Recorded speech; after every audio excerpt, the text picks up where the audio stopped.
Mi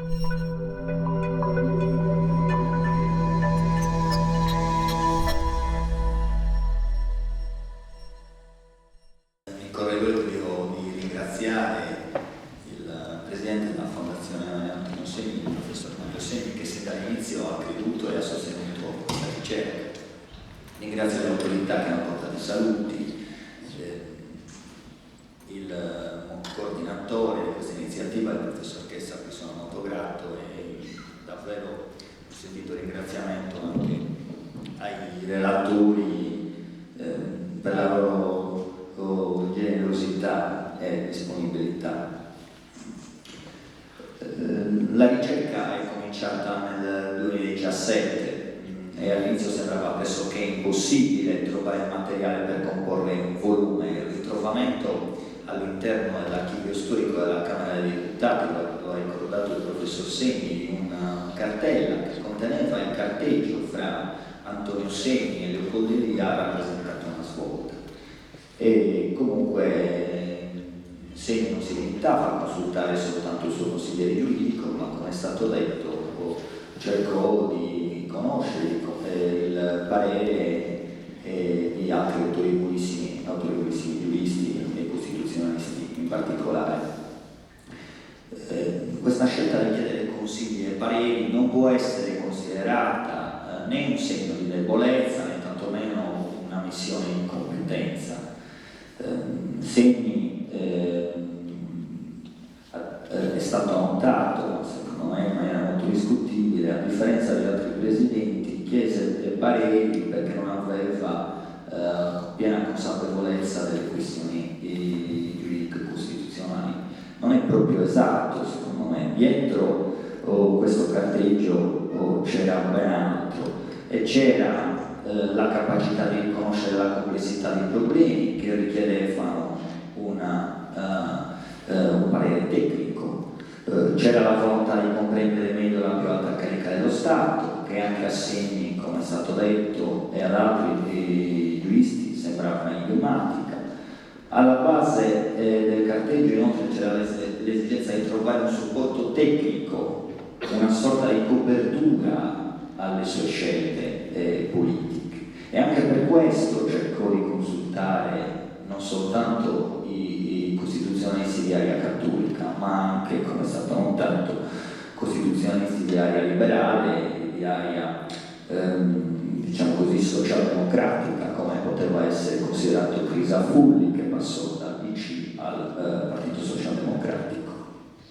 Ancora c'era la consapevolezza dell'inscindibile nesso tra teoria e pratica, tra il mondo degli studiosi e il mondo dei politici, e questo carteggio rivela la scelta di metodo prima di decidere, valutare le questioni giuridiche che hanno la precedenza rispetto alle questioni politiche.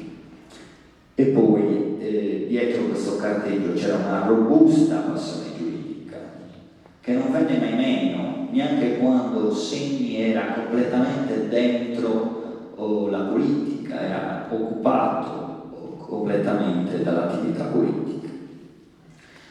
Due domande e più di altre mi hanno accompagnato lungo questa ricerca. La prima è stata ricordata: il ruolo del Presidente della Repubblica. Qual è il ruolo del Presidente della Repubblica nella storia d'Italia? E la seconda domanda, che mi sembra tuttora molto più complessa e molto più difficile da rispondere, almeno per me: qual è il ruolo dei costituzionalisti nella storia d'Italia dopo la stagione, dopo l'esperienza dell'Assemblea Costituente che li aveva visti tra i protagonisti? Alla prima domanda ho provato a dare una risposta, seppur nei limiti di un saggio che voleva essere un saggio di taglio storico. Alla seconda domanda non sono riuscito a dare una risposta, anche perché forse ancora mancano gli studi, e poi proverò a spiegarmi meglio. Certo che sembrano due interrogativi differenti e distanti fra loro, ma questi due interrogativi si incontrano nel carteggio quando i costituzionalisti influenzano le scelte del Presidente della Repubblica, fino a spingere il Presidente della Repubblica verso determinate decisioni. Gran parte dei libri sulla storia dell'Italia repubblicana sono stati scritti come se il Presidente della Repubblica fosse una variabile marginale, quasi indipendente nello svolgersi della storia politica del nostro Paese. Questo dato di fatto mi sembra una conseguenza della difficoltà dello storico di ricostruire effettivamente l'attività presidenziale, anche perché i quotidiani, soprattutto i quotidiani del tempo che seguivano il Presidente, non davano notizia dell'attività concreta, ma lo ritraevano spesso come visitatore acclamato di scuole e università, un dispensatore di premi e di riconoscimenti a personalità importanti, un costruttore della memoria condivisa. Il Presidente insomma sembrava continuamente impegnato in cerimonie, e questa è l'immagine che si ricavava dai quotidiani. I temi e i problemi che il Presidente affrontava erano riservatissimi e non facevano notizia se non c'era una fuga di notizie, ma era molto rara, e se non c'era un comunicato ufficiale del Quirinale, che comunque era sempre molto stringato, molto sintetico. Questa sorta di codice di rappresentazione del Capo dello Stato si impose già con De Nicola. Anche Einaudi seguì questo orientamento, cercando di evitare in tutti i modi di avere un rapporto con la stampa, addirittura non vi lasciò mai neanche un'intervista. Non perdete occasione peraltro di ricordare che il suo ruolo era ben distinto, era ben diverso da quello degli attori politici. Neanche Gronchi, che pure aveva una passione politica diversa rispetto a quella, e un profilo politico diverso rispetto a quello di Einaudi, cambiò, modificò l'immagine che fra gli italiani si era formata del Presidente. Gli italiani infatti erano convinti che il Presidente fosse esclusivamente un organo di garanzia, un organo super partes, in un altro piano rispetto ai conflitti politico-partitici. Ebbene, il successo del Presidente della Repubblica sta anche in questa immagine, che corrisponde soltanto in minima parte alla realtà.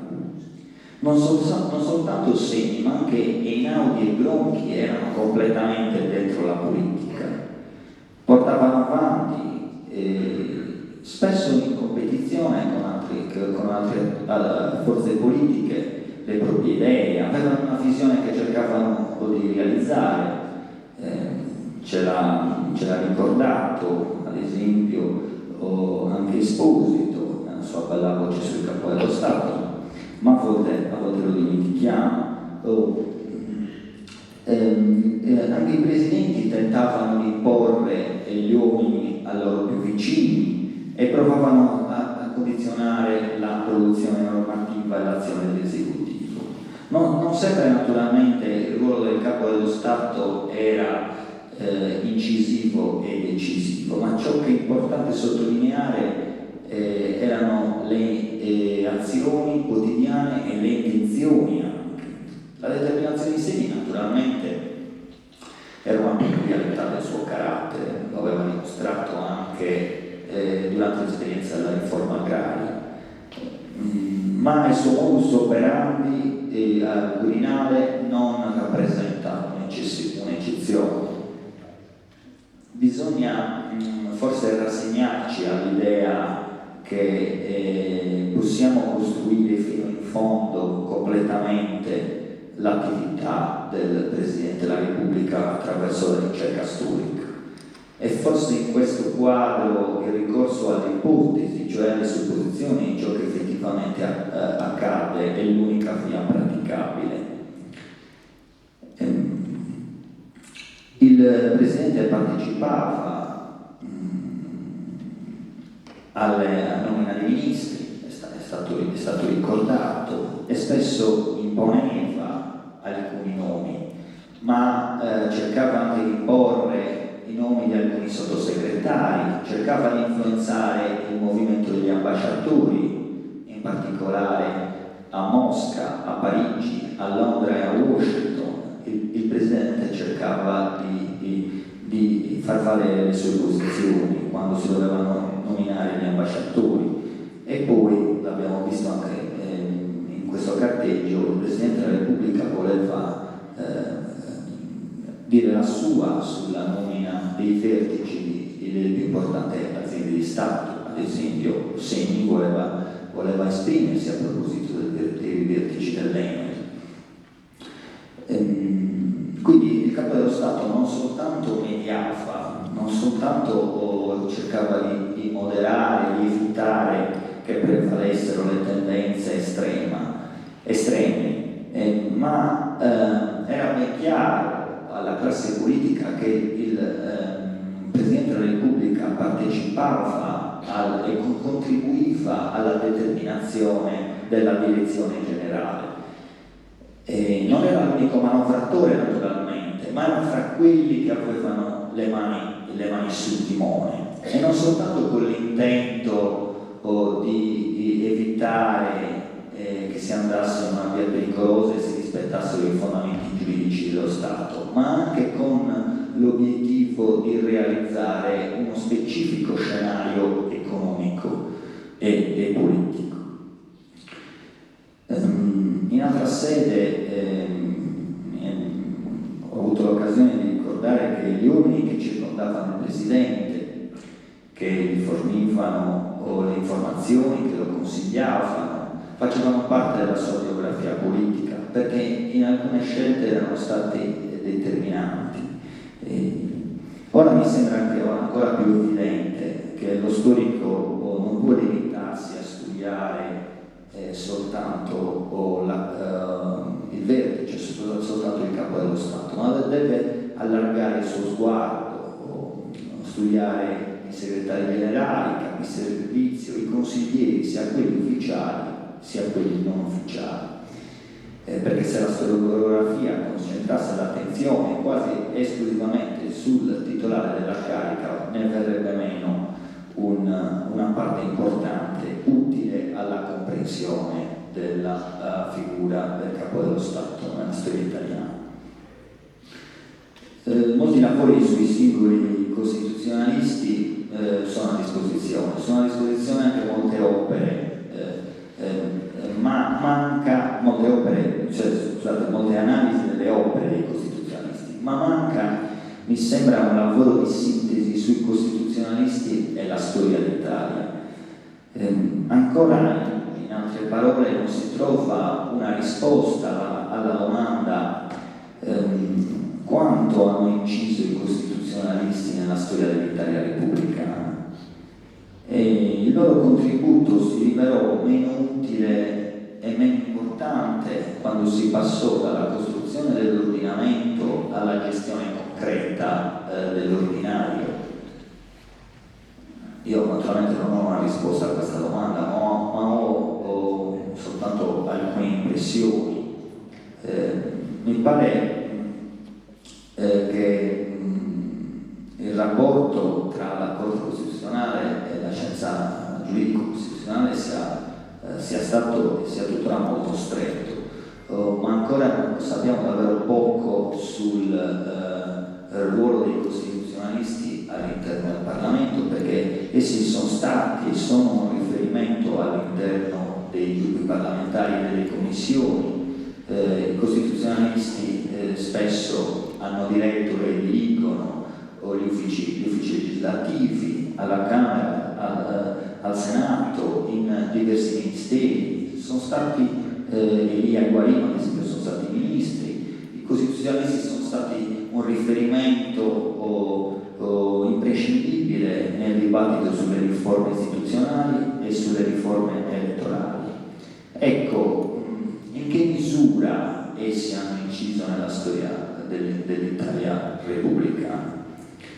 Intendiamoci, non mi voglio candidare a scrivere un lavoro su questo, ma volevo sottolineare come